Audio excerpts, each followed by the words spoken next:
Hello.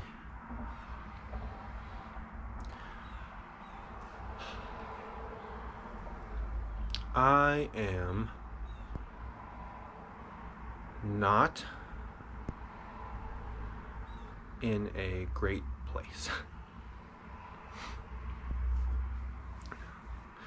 But I'm kind of glad to not be in a great place.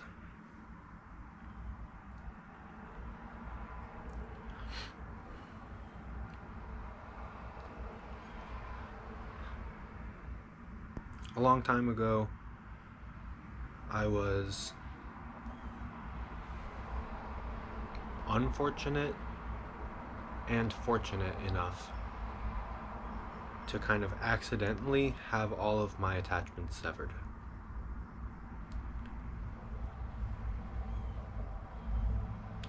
By my own decisions and by my own fuck-ups. I found myself completely detached from everyone and everything.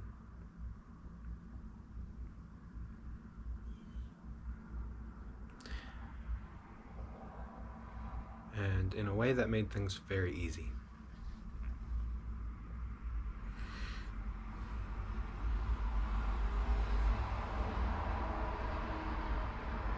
Monks go off to monasteries and whatever, and they give up all their attachments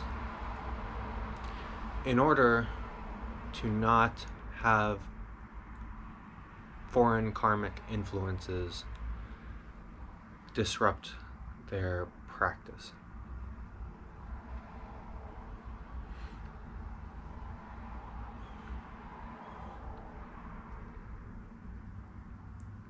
But unless they stay in the monastery forever, which is an option that a lot of them do take, the goal, so to speak, for them is to be able to re-enter society and bring that purity into the world.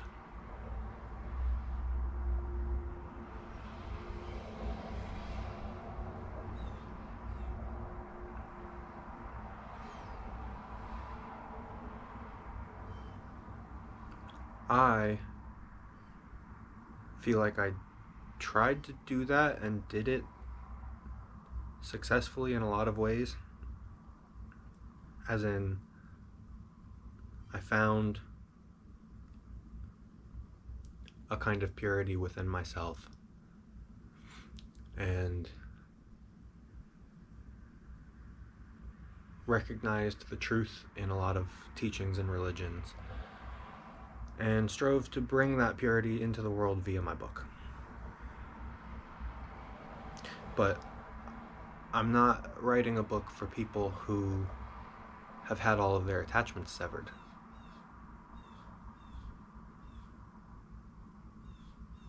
I'm writing a book for people who are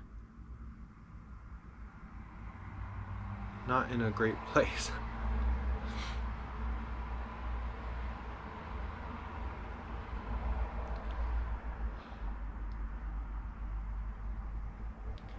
So I am feeling gratitude for not being in a great place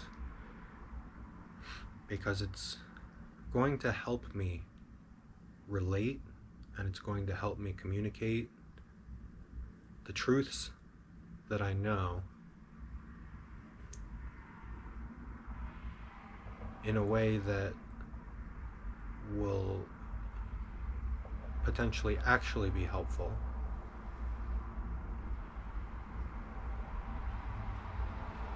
Because I know what they're going through.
a few years ago,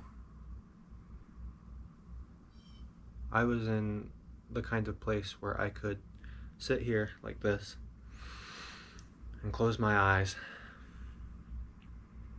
and just easily, so easily become one with my breath, for example. There was nothing to take me away from it. No cares beyond connecting to my breath. That was my life, was learning how to do that.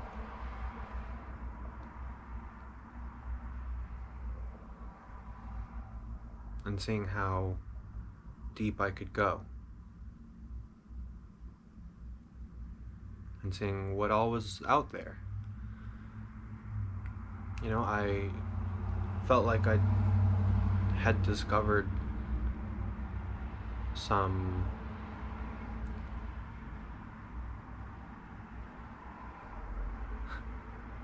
coolness, some niceness, some kind of inner purity. But, you know, how could I know that there wasn't more out there with all of these religions and different types of practice and cultures and people and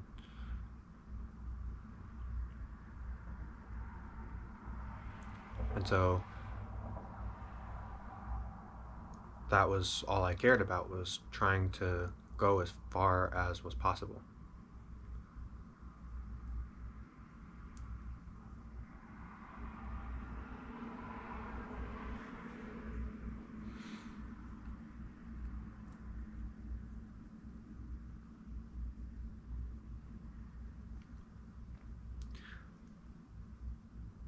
And I feel like I discovered that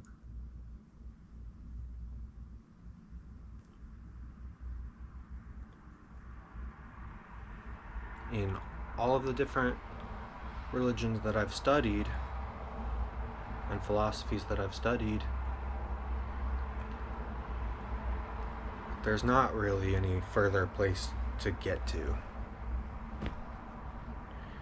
Because they're all trying to bring you to a sense of peace and home within the ordinary mind that is already there.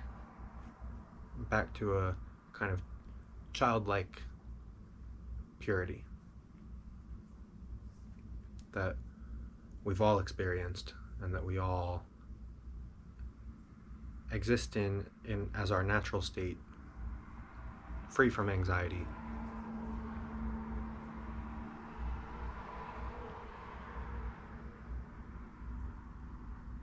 And free from like a deep, deep need for something.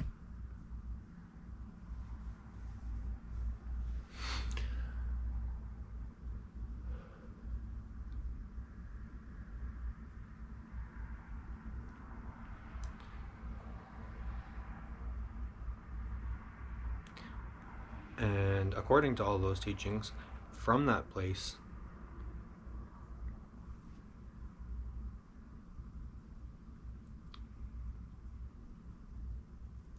attachment is not a bad thing. It becomes a bad thing when those attachments become a deep sense of need.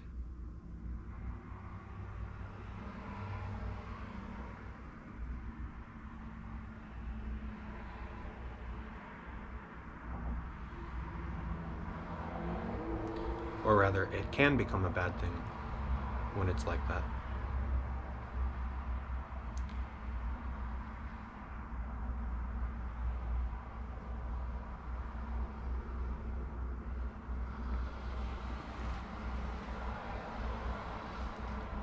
It can also coexist.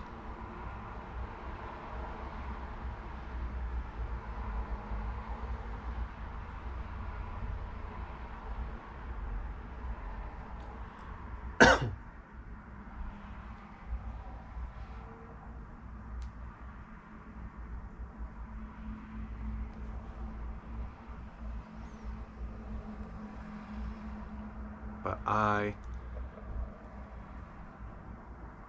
am in that deep place of need right now.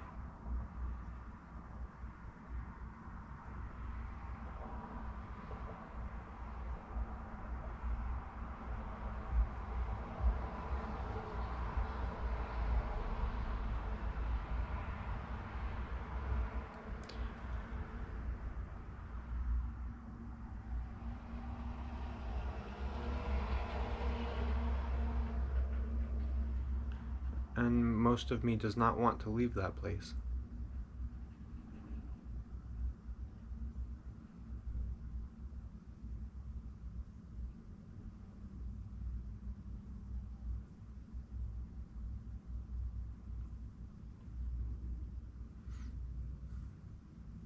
Most of me wants to wait for this girl until I die,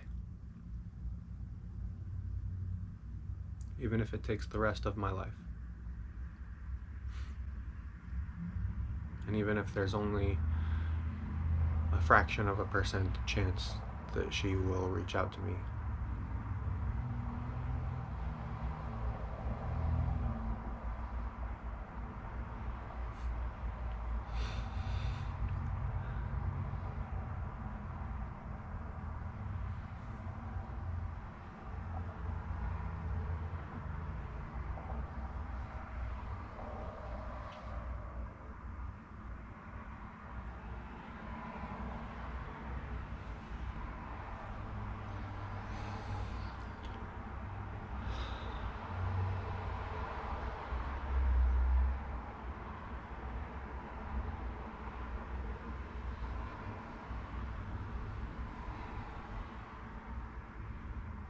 And that's how people are in general.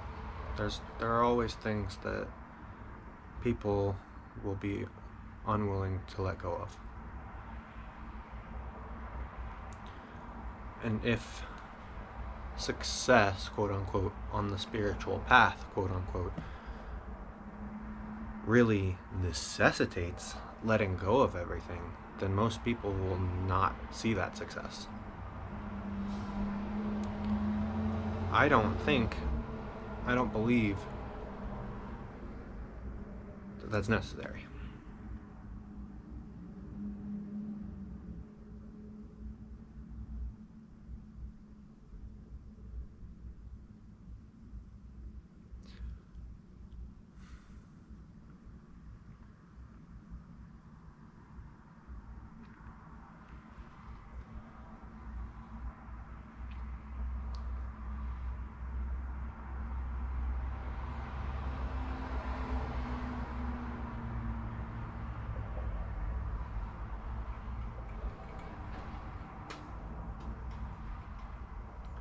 But it is necessary to learn how to live with it and to work with it. And to not let it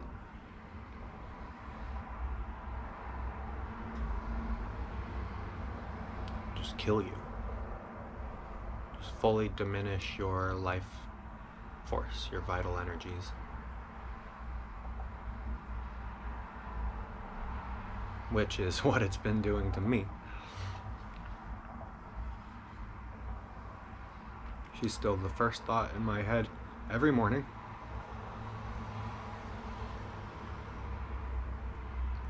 I can't think about anything else most of the time.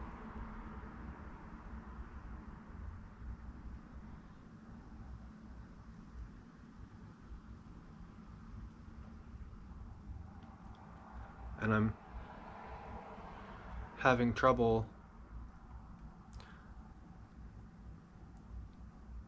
putting my consciously chosen path, which is writing a book about love, above this need. Because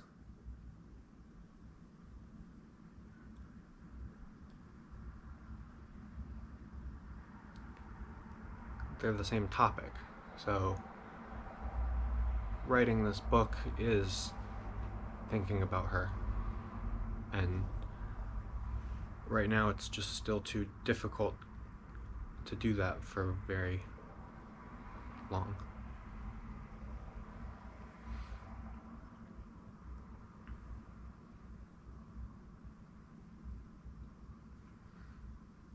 I'll work for like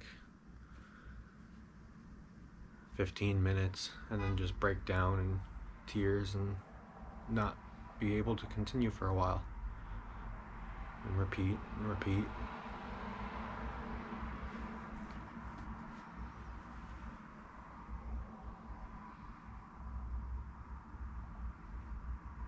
And I can sometimes kind of distract myself away, but I don't want to distract myself away. Distracting myself away is kind of the opposite of what I'm getting at with my whole book.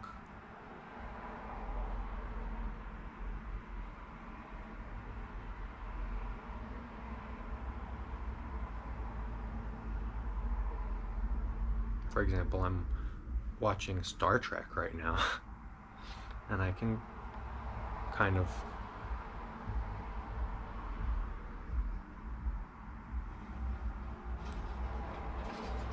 watch that without thinking about her half of the time, because Star Trek often is about philosophical issues dealing with love and goodness.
I just can't do it. I can't let her go.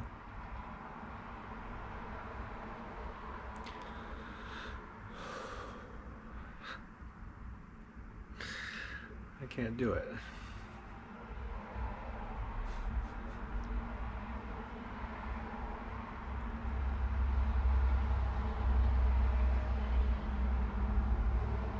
I know that she will live in my heart forever. The kind of love that I feel for her is forever.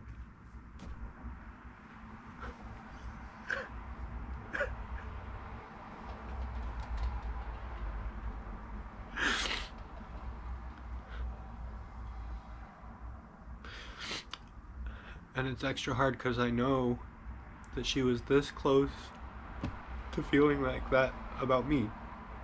This close.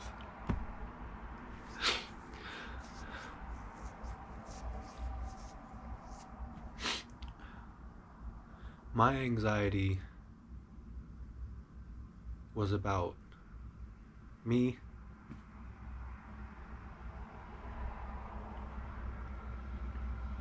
and that made it hard to be loving in the way that I wanted to her, because I got out of flow and I froze, and I seemed uncompassionate even though I cared so much.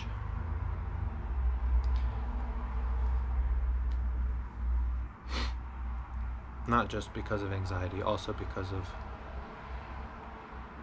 habits of detachment.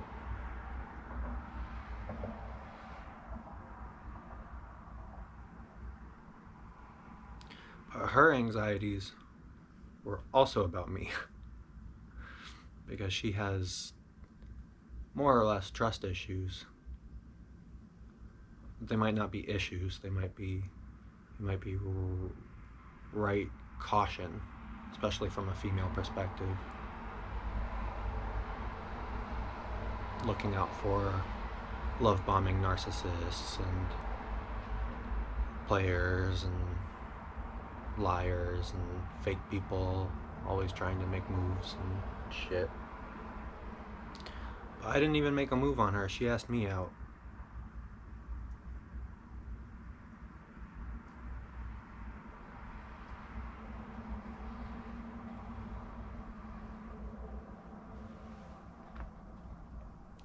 And then I told her that I loved her.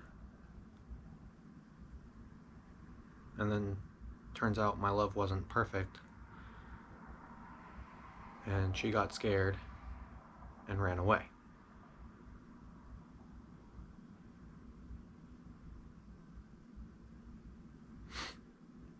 And even though I acknowledge my own fuck-ups entirely, I also know that she got scared and ran away. And that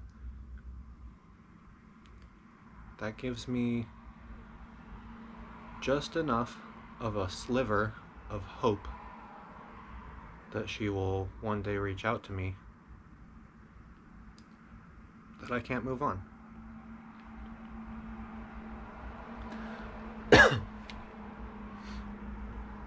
A couple days ago at work, this beautiful woman who seems very nice, she's vegan, which is important to me, she came on to me pretty hard.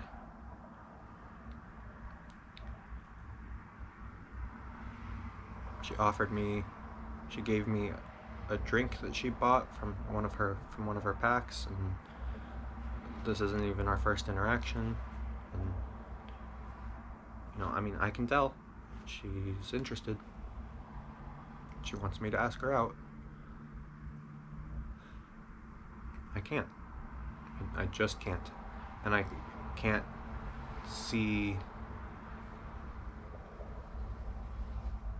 when I would. 6 months from now, a year from now, 5 years from now. Because I know if this other girl ever does reach out to me again, then see ya.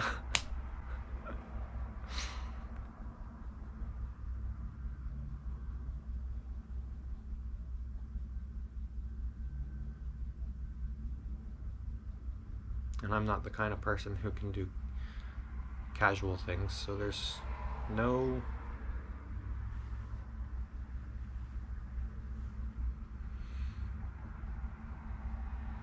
nothing for me except to wait.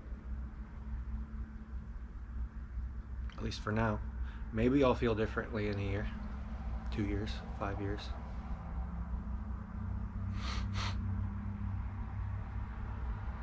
But that sliver of hope is a great source of pain.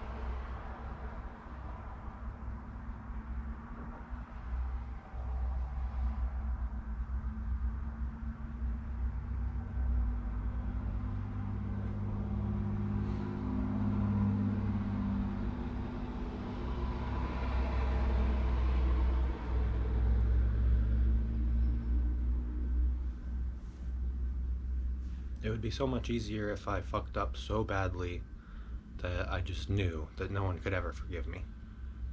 Then I could very easily move on. But this fuck up was well-intentioned and completely expected from someone who has never dated before and who has been on this isolated, detached emptiness kind of path for a long time. It was definitely not that I didn't care. It's just that I froze and didn't know how to express that I cared. And now I do. Express it however you damn want. Just fucking express something.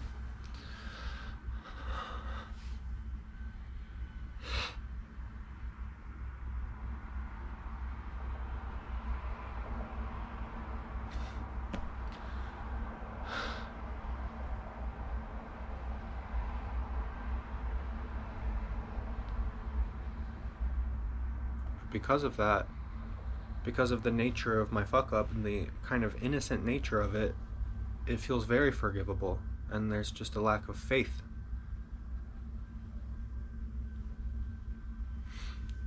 A lack of faith which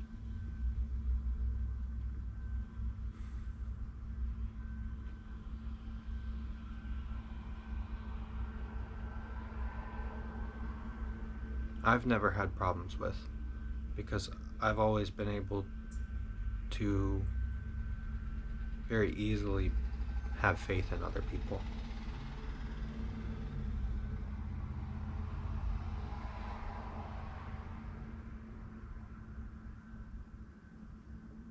To see through the bullshit and see the goodness within.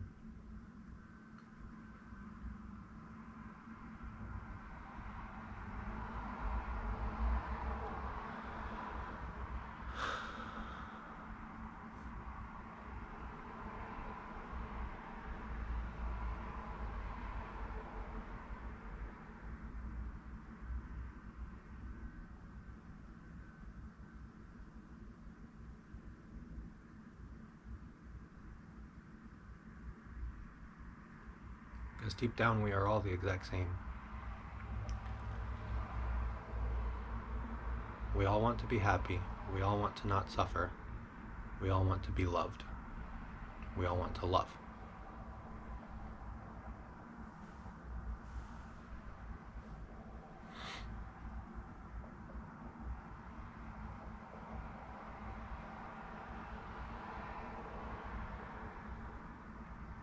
When I first discovered that, I was so full of confidence.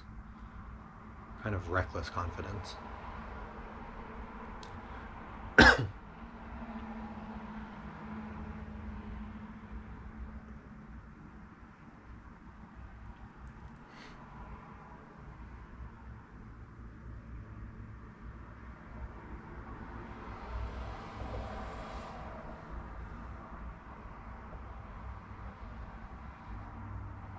And I think she would have liked that version of me.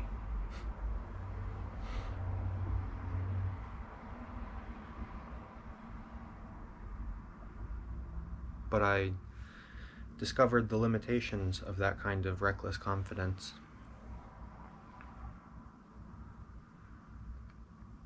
Because although it's great for a sense of freedom and lack of anxiety, it's not that great for being a teacher. Because even though people have that untouchable core within them, all of the bullshit is very sensitive. It's very easy to have good intentions and watch them kind of backfire.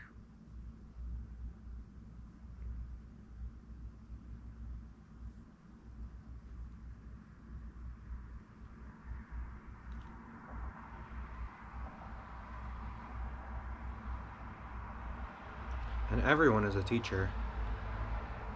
I'm just trying to be a teacher in an explicit way, and using words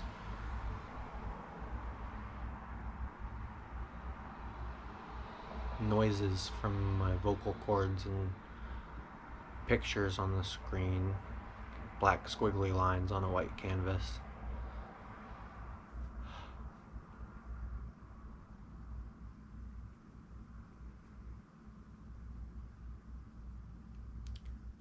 everyone is a teacher, and they don't have to do it in an explicit way. They can just be.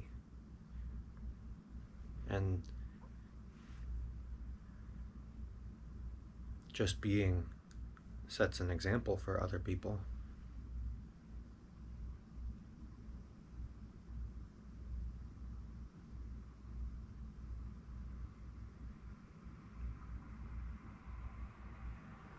Without even trying to set an example for them.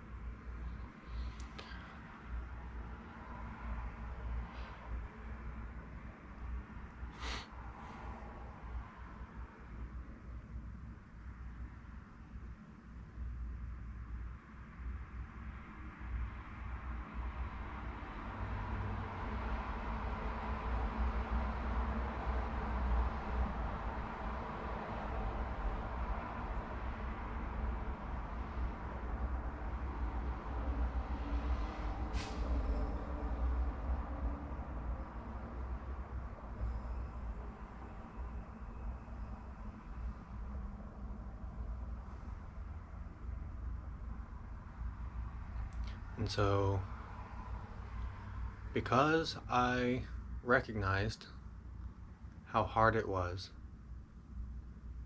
to do what I was trying to do and to teach, I fell away from that place of freedom and lack of anxiety.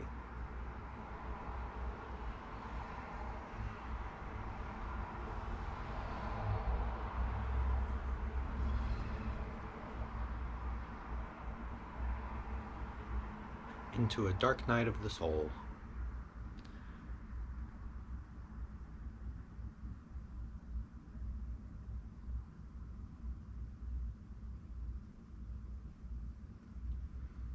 Striving to take in so much information that when I exited this dark night and regained that sense of freedom and lack of anxiety, my flow would be the flow of a teacher who didn't accidentally cause harm.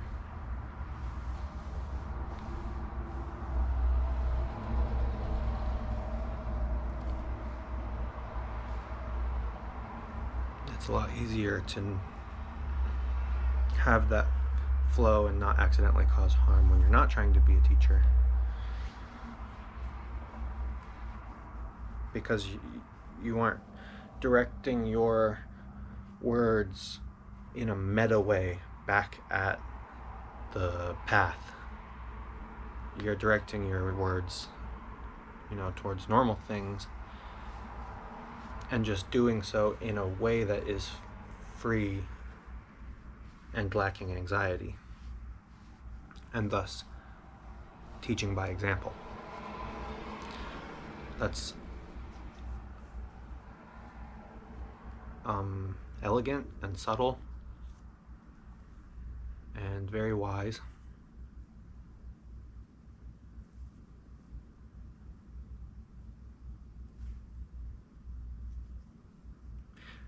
And it's what I wish I could do.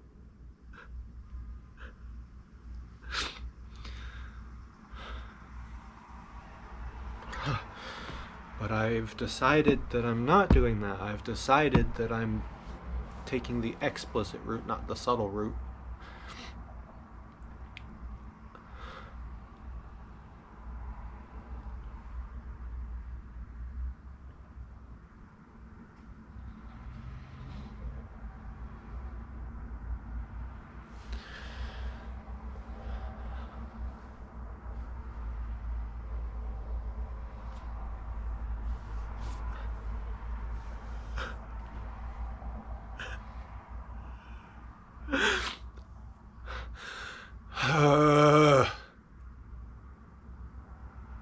And it just doesn't feel fair that I can, and then this is pure ego and just bullshit, but it doesn't feel fair that I can decide to take such a hard path that's so demanding and so self-sacrificial and so good from my point of view. So it's just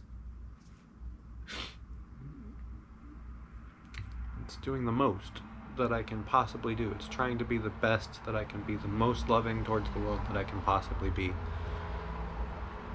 It's reaching for the furthest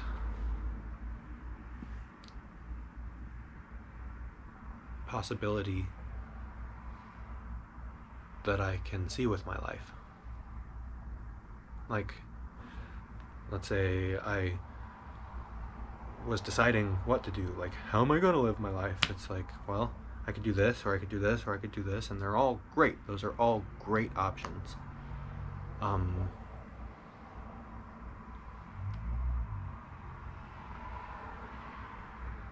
But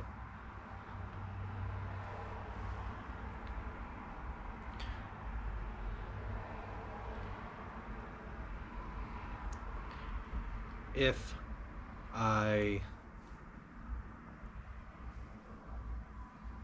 had two choices, one was to become a professional hacky sack player, and the other was to become a doctor. Both are fine choices. If I love professional hacky sack players, they bring joy to the world.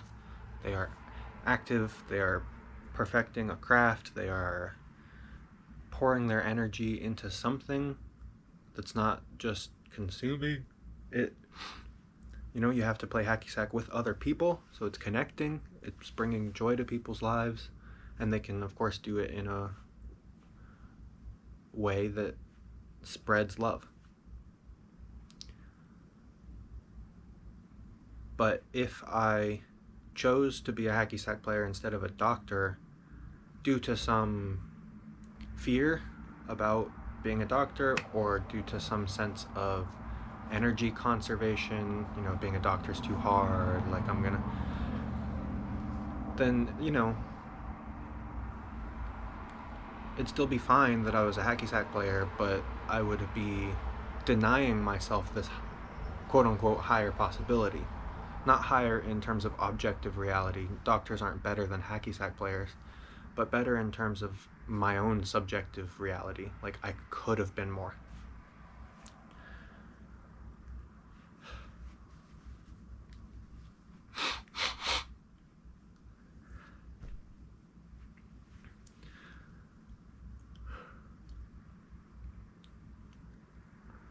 And that's how I feel. I'm choosing to take the highest route in my own subjective spectrum of possibilities.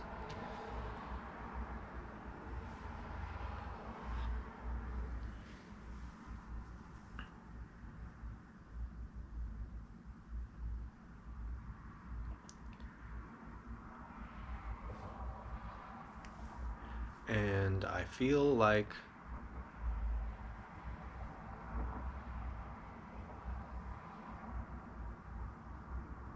if I weren't doing that,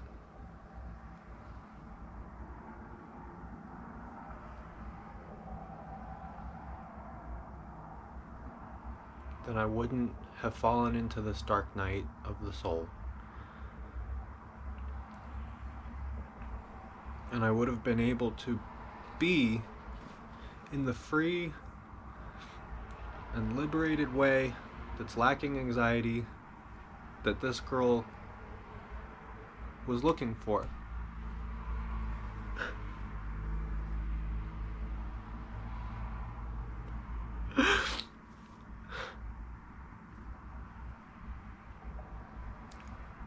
And that just doesn't feel fair. And I can't get over that. Because I know she doesn't understand. And if she does somehow kind of understand, I mean, I wrote a lot about the source of my own anxieties and hesitations in my letter to her. So she might kind of get it, but she doesn't have faith.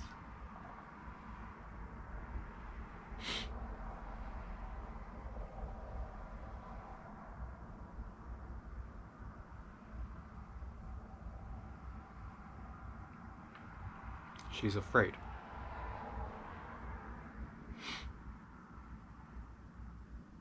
And I can't blame her for it at all. But I also can't do anything but wait to see if she ever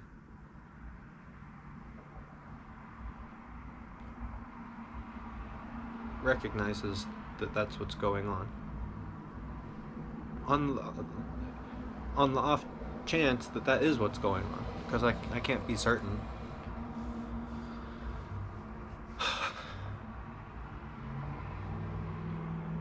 But because of all that, I'm in a bad place. Because I just keep becoming emotional, and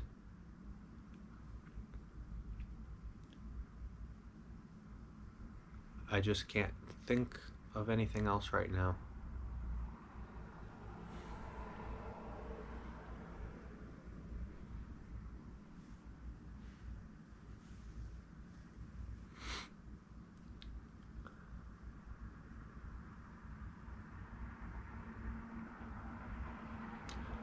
And I'm just really feeling the burden of the life that I've chosen to live.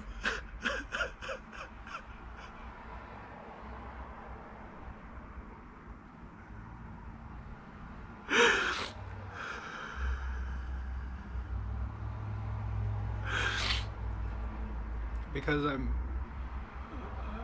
totally empty. There's nothing in my life.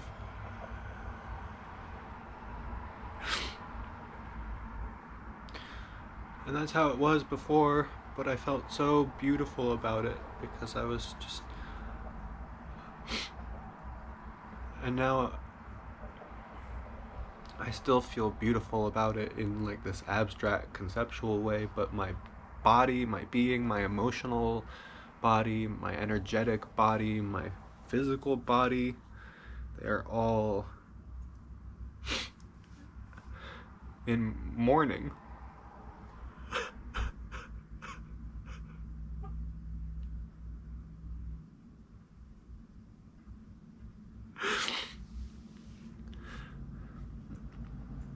Half about this girl and half about the life that I'm sacrificing. And half in anxiety about, not really anxiety, just more like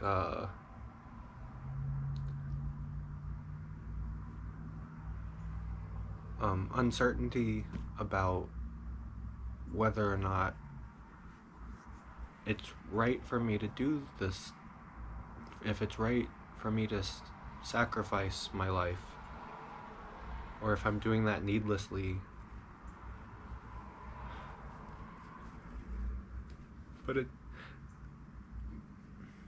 But even that is just another way that I'm sacrificing my life, because if there is even a slim chance that I do need to do it, then I'm like even a 0.001% chance, then I'm taking that 0.001% chance because I'm reaching for the furthest.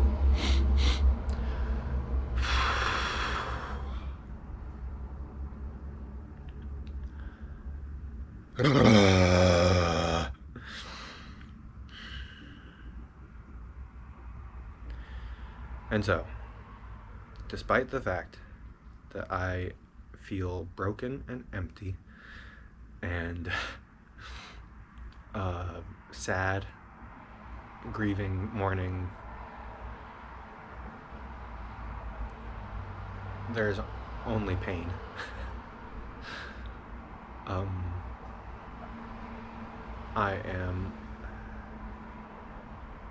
I know that in this kind of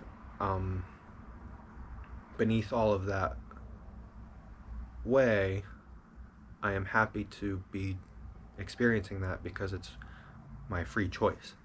It's what my entire being has set its heart upon. So I'm feeling gratitude. I'm practicing feeling gratitude as well, for this whole situation, because it's empowering me to do what I'm trying to do. It's empowering me to help others because I'm able to relate more. Before, I had never experienced heartbreak like this. And how could I have written a book to somebody explaining how to get over heartbreak and become happy and free if I had never experienced it myself?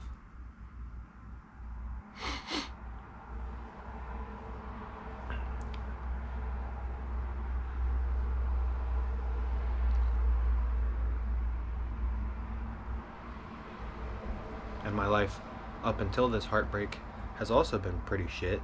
So I felt like I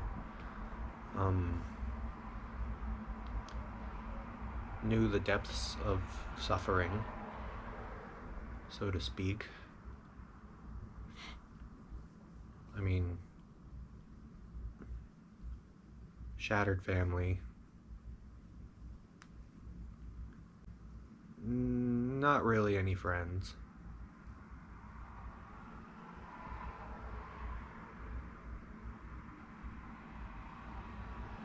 And if you're a friend who's watching this, you know, we're friends, but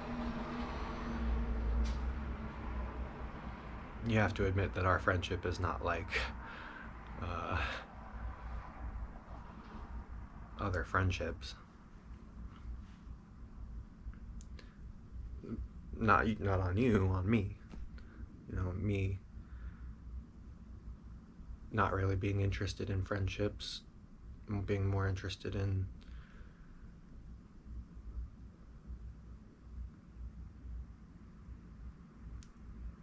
isolating myself and becoming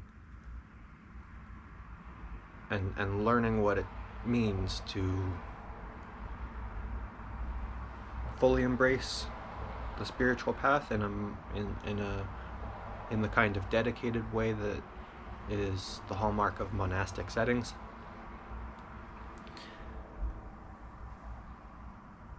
And again, my apologies, but I can't see any of my friends as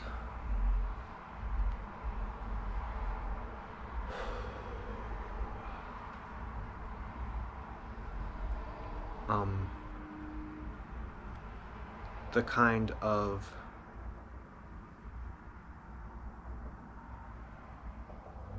deep connection that I would want to feel between friends, because let's put it this way, if I were to go live in a monastery for real with other people, those people are my friends. They have an eye for what's important, and they are dedicating their entire being to what's important. And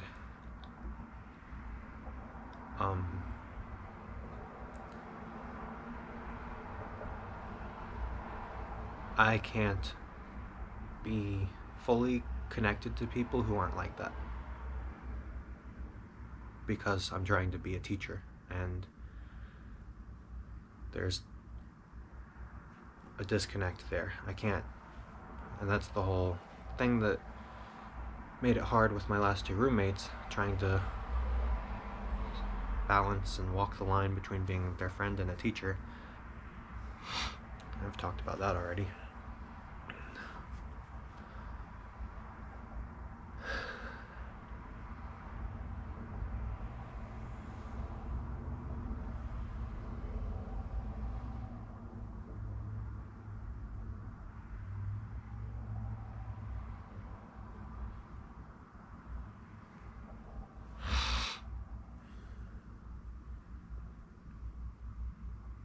And that's my failing. That's not a judgment on anybody for the way that they're living their lives.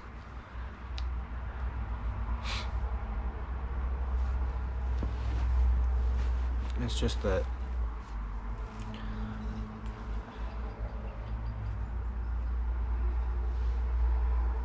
what I have, in a way, needed is that kind of monastic sense of community with like-minded people.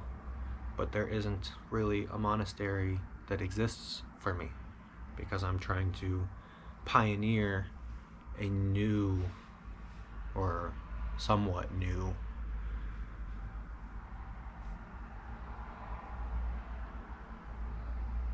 way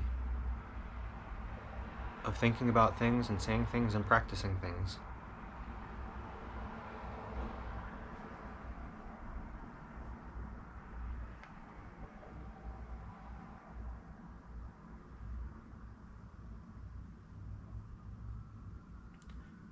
And that's made me feel very alone.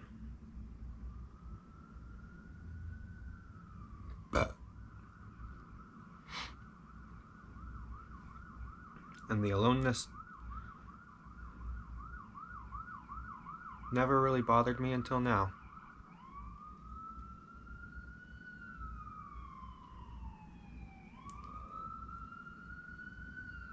Because it had never connected to the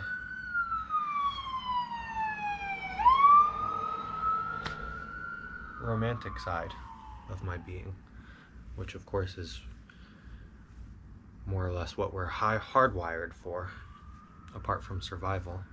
Well, they are hand in hand, because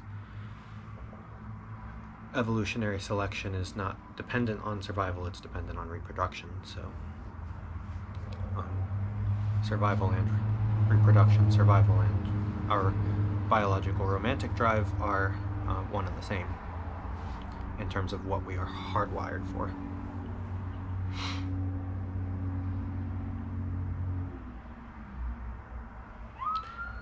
And I've fully come to peace with death.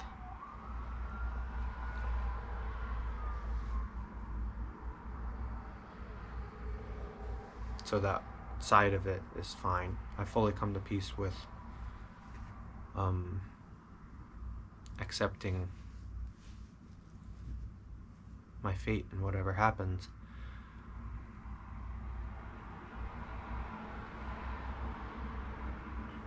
I had a dream where I was on a crashing plane and everyone was freaking out, and I was lucid and, well, not fully lucid. It was very vivid, and I had a very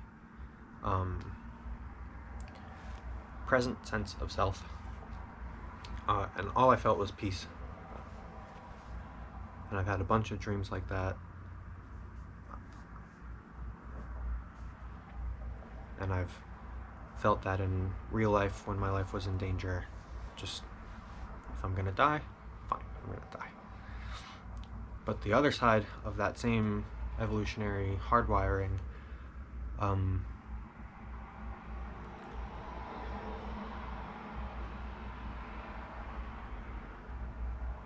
before I had kind of just written off, like, I'll never experience that. And if I, and I'm not looking for it, I'm not going to take any steps to find it.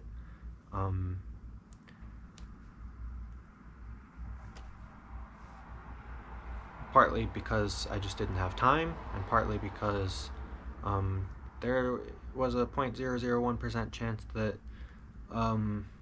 someone in my position who was trying to be monastic and go as far as possible in the spiritual sense, the romantic drive would be a hindrance. And so I said, okay, fine, I will just take that 0.001% chance and not do it, for the sake of my teaching, for this, in a kind of sacrificial sense of duty. But now it happened, like not against my will, but without me even trying for it to happen. Like, she asked me out, it just happened to be amazing. I fell in love, and I thought she was falling in love.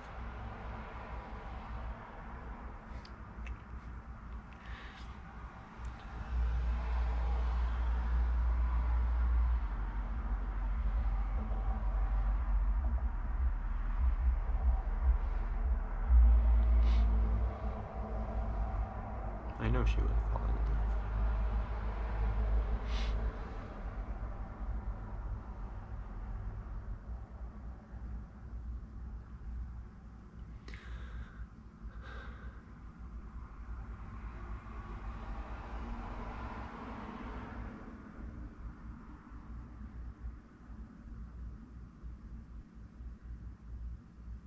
And now I know why the monastic settings avoid it, because it's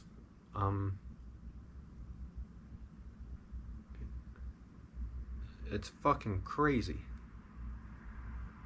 It makes you insane. It has the power to drive you crazy and to make you give up everything else, no matter how important it seemed. To die for someone, to give up your life for someone, to give up your dreams for someone.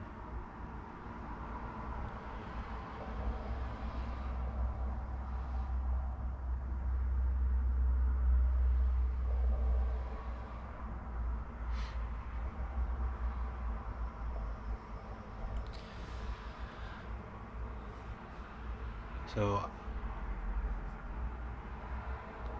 that also makes me grateful for what's happened.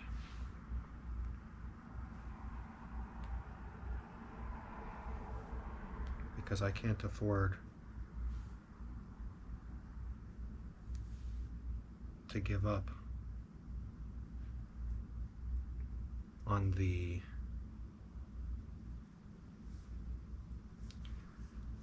reaching for the furthest mission that I've been on for a long time.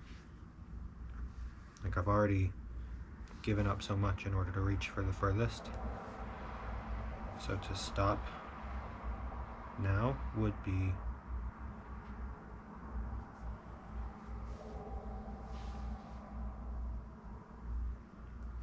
silly. It would be silly.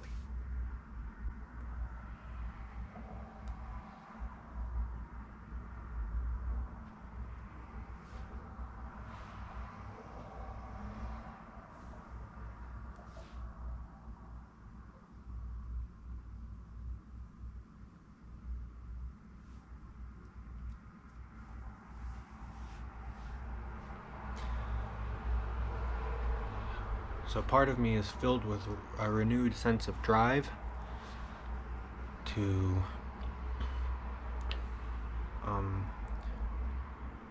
finish my book and make it the best it can be, and continue to learn and research as much as I can, and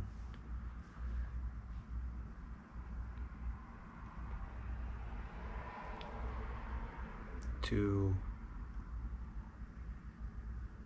restart my practice and to rediscover freedom and peace.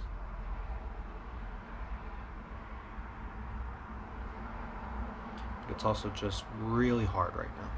Really, really hard.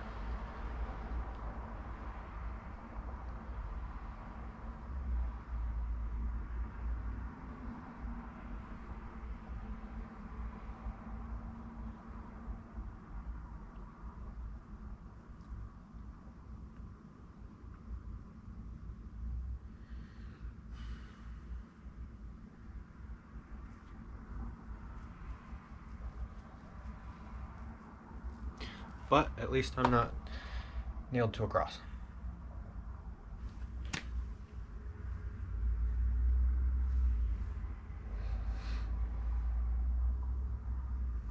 The intensity of my emotional pain is debilitating, but I can handle it.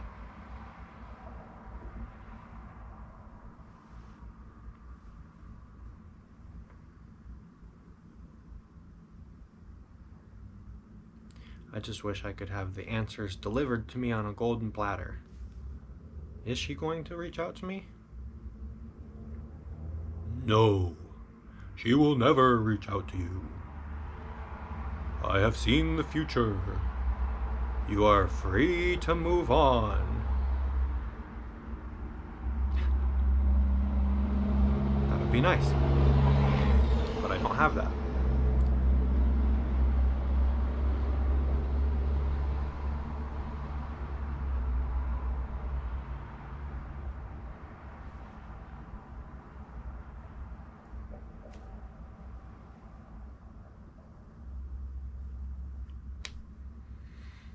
So I'm trying to both move on. I'm trying to move on without moving on. I'm trying to just accept that this is my life. I'm not trying to commit to waiting for her until I die. But especially because right now it doesn't really matter. I'm not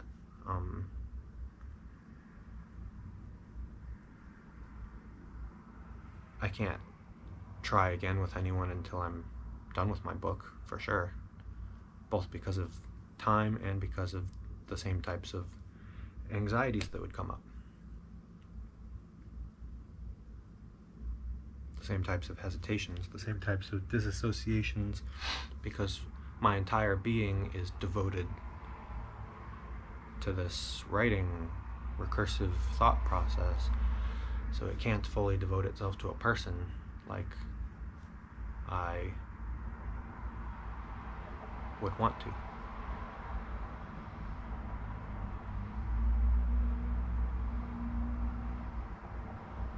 So it doesn't matter right now.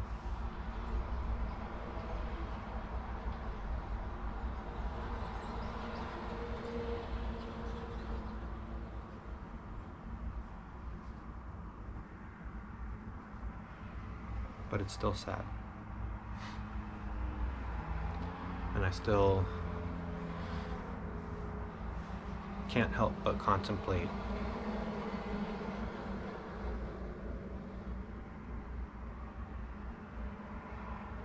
my willingness to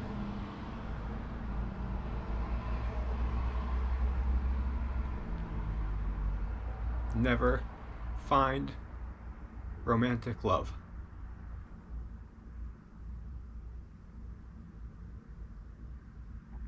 "'Tis better to have loved and lost than never to have loved at all." Which is very true. And that's why she will always live with me in here. In a very profound way. I experience my own God complex very vividly in terms of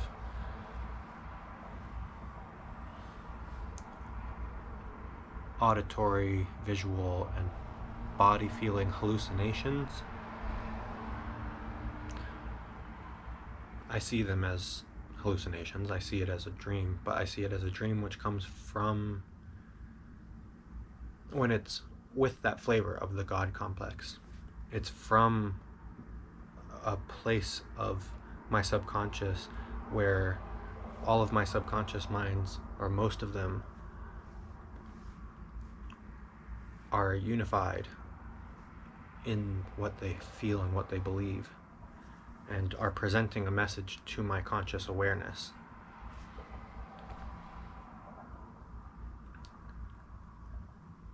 And she now takes my God complex now sometimes takes the form of her.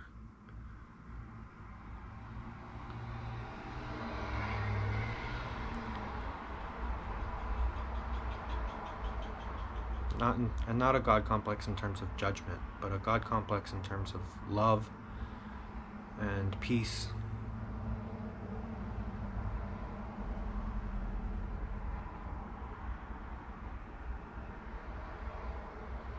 I was crying the other day, and of course, because I was crying, I wasn't fully awake, and therefore I was capable of dreaming. And the dream that I experienced was her appearing to me as God, stroking my head and telling me everything was okay.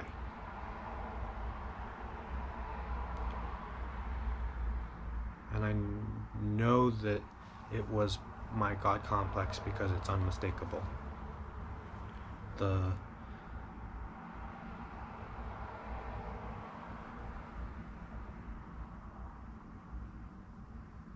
feeling is unlike anything else.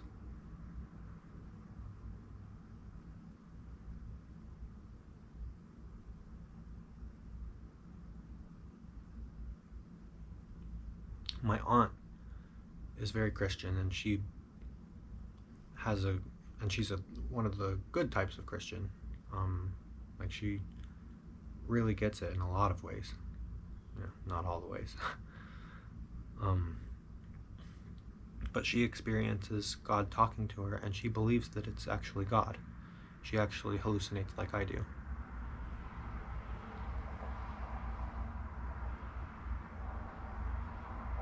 And of course, under my chosen language structure, it's a hallucination. Under her chosen language structure, it's the objective God.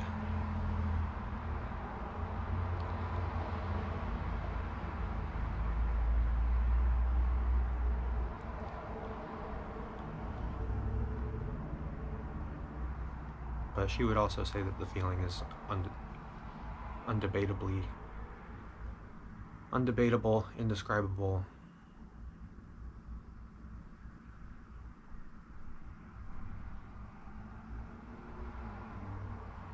Just a pure expression of love and goodness without any fear or without any wavering from that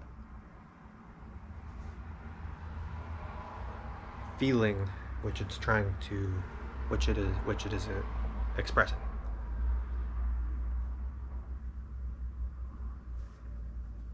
And a lot of people experience these on drugs. I have. When I did DMT, and my friend was vomiting next to me, and I had my hand on his shoulder, and I was just gone. And I felt the pure expression of love and goodness about not caring what people think and having confidence. That was also, that came with this, that wasn't triggering in a God complex way, but it, in terms of conceptually identifying it with God, but it had the same flavor, the exact same flavor of being unwavering, pure love, pure goodness, no fear.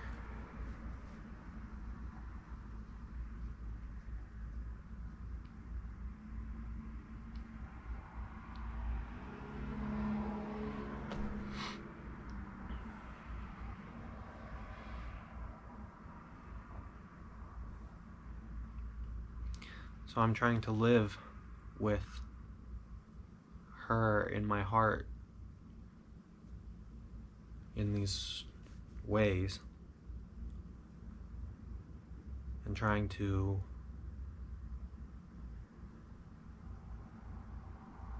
let that be a source of life and vitalness, vital energies and joy and peace, instead of a source of sadness and loss. But it's really hard right now.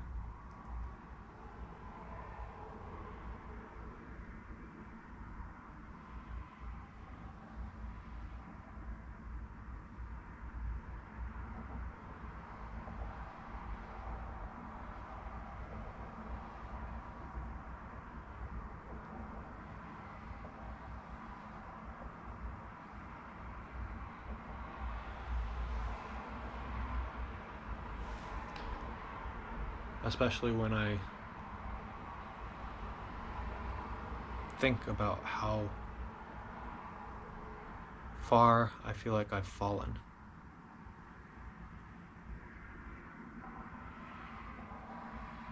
Because a few years ago I was just overflowing with abundance in terms of energy and joy and love.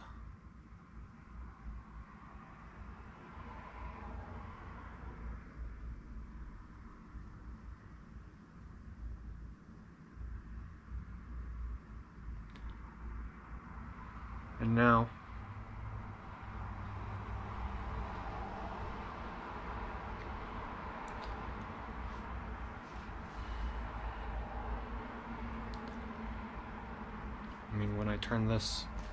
when I stop this recording and turn this camera off, I probably won't do this now that I'm saying it, but what I was going to say is that I might just lay down on the floor and cry for a few hours.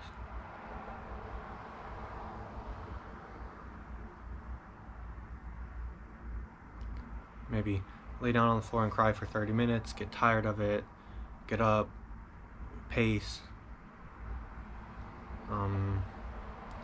get on my computer, work on my book for 10 minutes, start crying, scream, get down on the floor, cry for another 30 minutes, say, I can't do this, I can't do this, get up, watch Star Trek, feel numb, try to work on my book again, realize how little energy I have and how foggy my brain is, get sad again,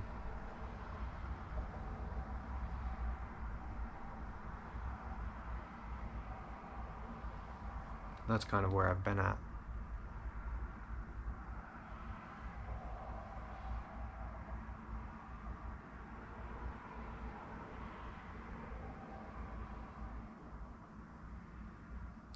Whereas a few years ago,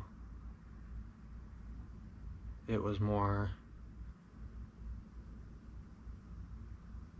like meditate and float in the spiritual sky,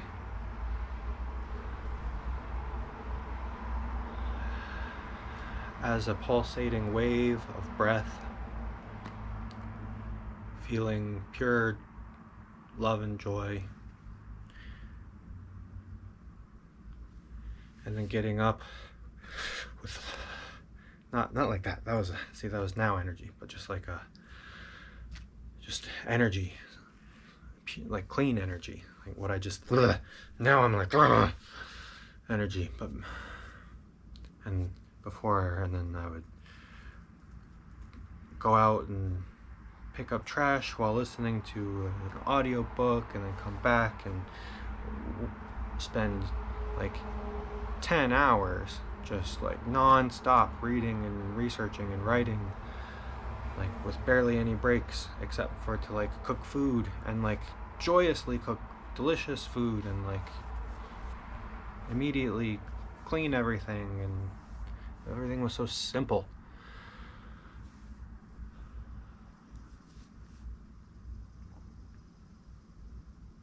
Yesterday, all I ate was peanut butter, and I had a little like protein shake because I can't even bring myself to do the dishes.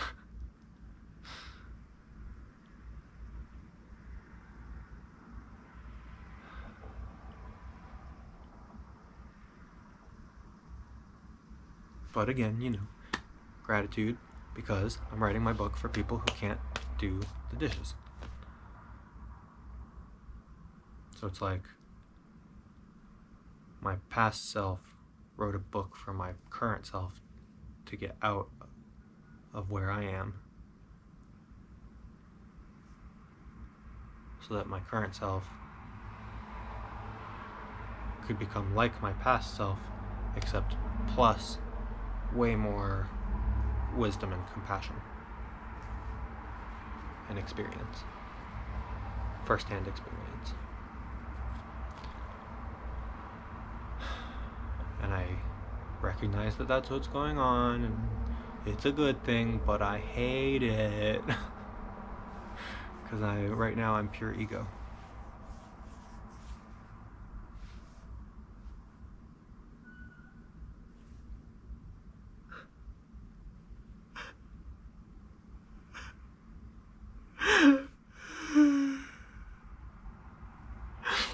And I miss her so much.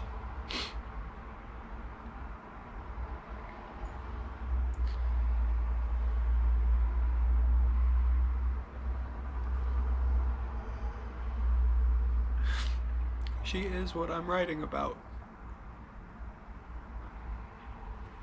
She is where I was, minus all of the mission stuff that made me detached. She is where I was at, except she's attached. I mean, not attached, she's connected.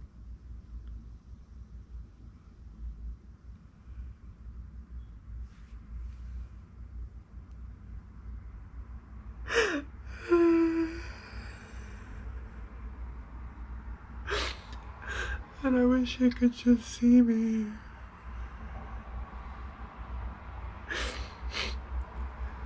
And recognize what I'm doing.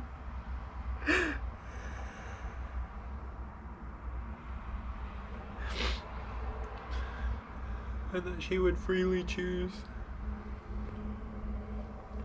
to help me.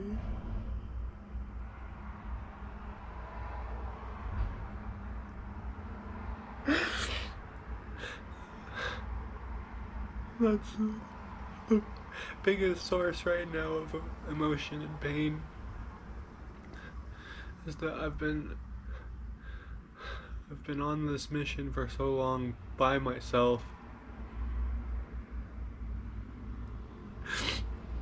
and I finally meet somebody who is capable of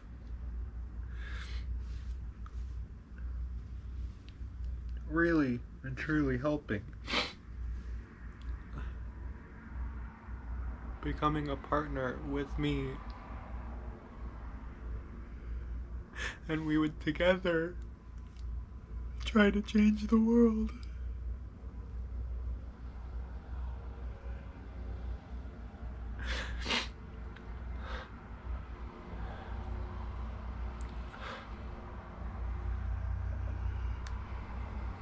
And now that she's gone, I just feel so lonely in a way that I didn't feel before, because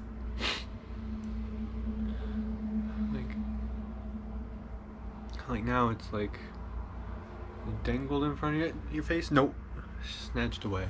Whereas before, the carrot or the cake was never dangled in front of my face, so I didn't feel its lack.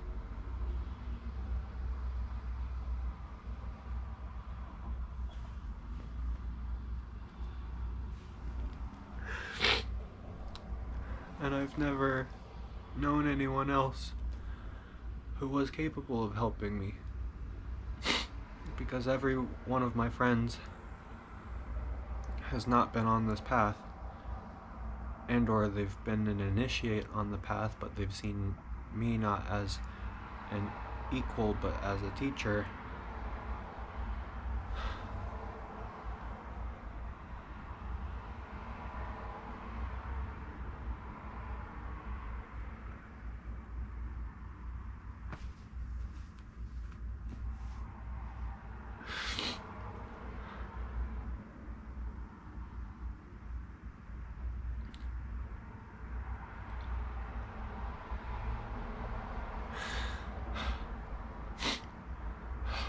But the theme for this video is gratitude. And so, let's see.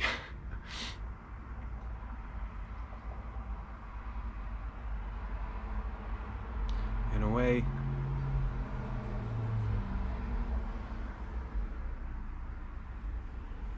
she's still with me, and she still is my partner.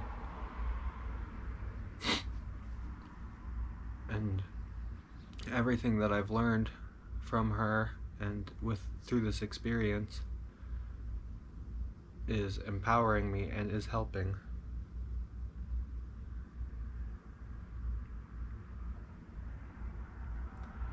So it's like it's the truth, except with none of the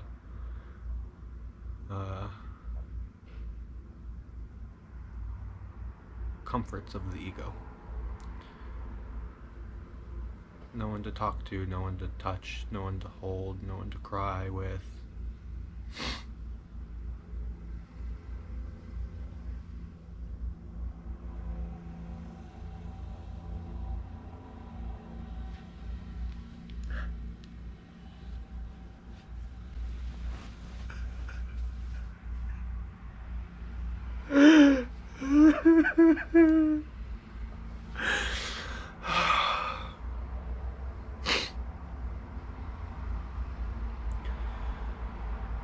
But despite that,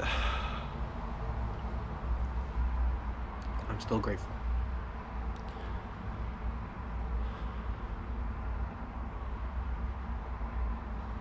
So I'm gonna get up and go do my dishes. I'm gonna make it a practice to be present with the dishes, to do them lovingly,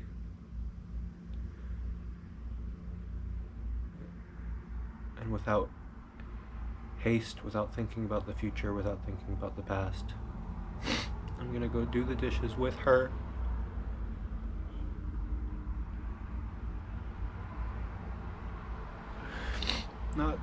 Not my remembrance of the past, or not my remembrance of the past her, nor my hope for the future her, but with the her that's living in my heart, and which is telling me that everything's okay. That's my God complex.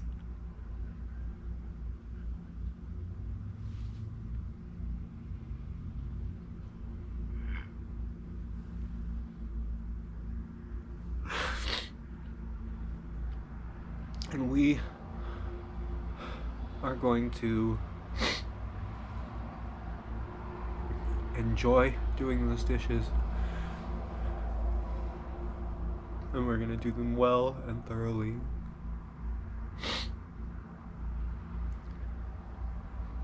With positive reinforcement around the mindfulness of doing the dishes.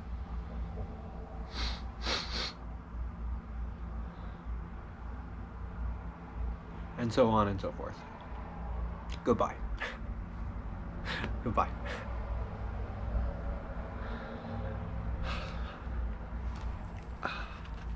Blah.